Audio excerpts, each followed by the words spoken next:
if I must be temporarily suspended, I will resign. Because I'm doing this as a service. Imagine, anybody can say anything about you. Where's the proof? Which drug dealer says I've given him drugs?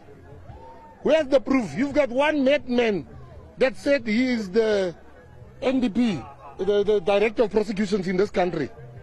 He said that. You believe that's a madman action. And I'm going to put top lawyers to say that there's rules in this country. You can't be, everybody will say, people say lots of stuff. And why do you act like it's the first time this man says these things? Your channel, this man has been saying the same thing 2 years ago. You had him on TV there.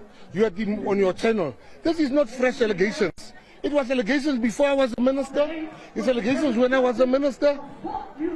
Me and drugs as the furthest thing from each other.